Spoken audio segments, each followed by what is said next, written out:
Now children, mathematically आप intersection और union set को कैसे रिप्रेजेंट करेंगे। मैथमेटिकली अगर A intersection B, it means आप एक सेट की फॉर्म में, ये कौन सी फॉर्म है आपकी, it is set builder form में मैंने इसको लिखा हुआ है। किस तरीके के एलिमेंट्स यहाँ पर रहेंगे, A intersection B, X, X Z, X से क्या होगा, एक्स अगर इंटरसेक्शन की बात हो रही है, यानी कि इंटरसेक्शन का मतलब आप लोगों को पता है कि वो एलिमेंट जो दोनों में कॉमन हो, यानी कि वो सेट ए में भी होगा और सेट बी में भी होगा, और इंटरसेक्शन अगर हम निकालते हैं इन दोनों के, हम कॉमन एलिमेंट्स को फाइंड करते हैं। कॉमन एलिमेंट्स को निकालना, दैट इज इंटरसेक्शन। तो सेट को आप कैसे रिप्रेजेंट करेंगे, एक्स सच दैट एक्स, यानी कि ये जो एक्स होगा वो ए का भी, ए से भी बिलोंग करेगा एंड बी से भी बिलोंग करेगा, एंड यानी कि दोनों में ये सेट आपका होना चाहिए। एक्स एलिमेंट आपका ए सेट के अंदर भी बिलोंग करेगा और एक्स एलिमेंट आपका बी सेट के अंदर भी बिलोंग करेगा, और इसके लिए हम यहाँ पर एंड का यूज करेंगे। नाउ ए यूनियन बी, अब ए यूनियन सेट क्या होता है, अगर एलिमेंट आपका ए सेट के अंदर है या बी के अंदर है, तो यूनियन मतलब collection of complete set, complete set, collection of the elements of complete set, यानी कि एक्स आपका सब्जेक्ट किस तरीके का रहेगा, एक्स आपका या तो ए सेट का एलिमेंट भी हो सकता है या आपका बी का एलिमेंट भी हो सकता है। अगर हम दोनों का यूनिवर्सल सेट निकालते हैं, दो सेट का अगर आप यूनिवर्सल निकालते हैं, तो वो एलिमेंट आपका एक्स का भी एलिमेंट हो, एक्स वो आपका ए सेट का भी एलिमेंट हो सकता है या आपका बी सेट का भी। इन दोनों में से किसी भी एक सेट का एलिमेंट अगर रहता है तो आप उसको यूनिवर्स में वो आप कंप्लीट शो कर सकते हैं। जैसे एक एग्जाम्पल यूनिवर्स का मैं आपको यहाँ पर शो कर देती हूँ। Let I am taking a set, माना एक सेट में ए यहाँ पर एक सेट ले लेती हूँ, इसको आप ले लीजिए, एक प्राइम नंबर का सेट ले लीजिए, 2 3 5 7, एक ये ले लीजिए आप सेट, एंड दूसरा बी एक सेट ले लीजिए।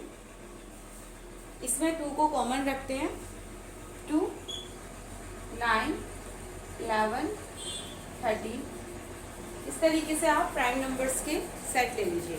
नाउ ए यूनियन बी, अब ए यूनियन बी आपका यहाँ पर क्या रहेगा, what is A union B, क्या हो जाएगा, इस पूरे ए और बी दोनों के एलिमेंट्स को अगर हम यूनियन में ले लें, अगर हम उनको कंबाइन कर देते हैं, that will be the A union B. So now what will be the set 2।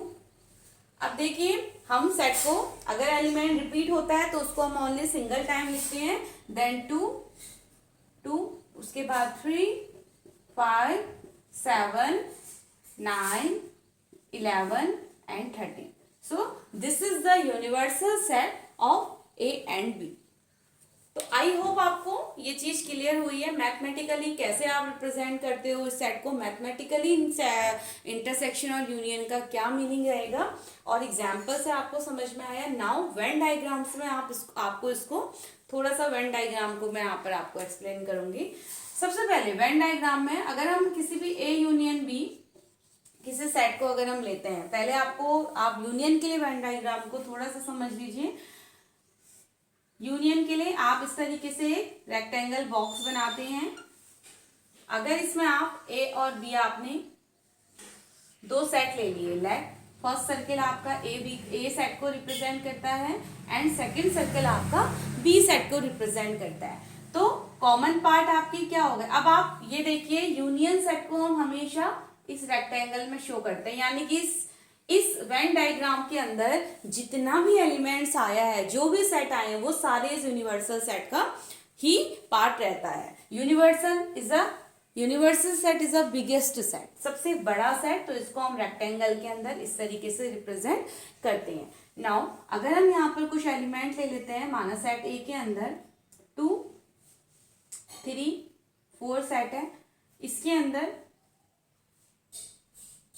Late 6 और 8 आपका यहाँ पर रखते हैं, 2 3 4 5 7। अब ये किस तरीके के सेट बने, ए सेट आपका है 2 3 4 6 एंड 8, बी सेट आपका 5 7 6 एंड 8। तो आपका अब आप यहाँ वेन डायग्राम की हेल्प से समझ रहे हैं कि ये आपका क्या है, कॉमन एरिया।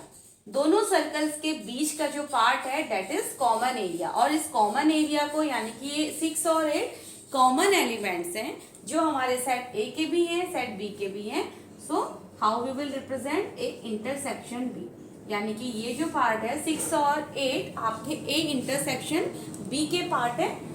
और ये पूरा सेट, अब यूनियन की अगर हम बात करेंगे तो ये सारे एलिमेंट, यानी कि यूनियन का अगर हम ए यूनियन बी का एक सेट प्रिपेयर करेंगे दैट विल बी 2 3 4 5 7 6 8, ये सारे एलिमेंट आपके यूनियन के अंदर आते हैं।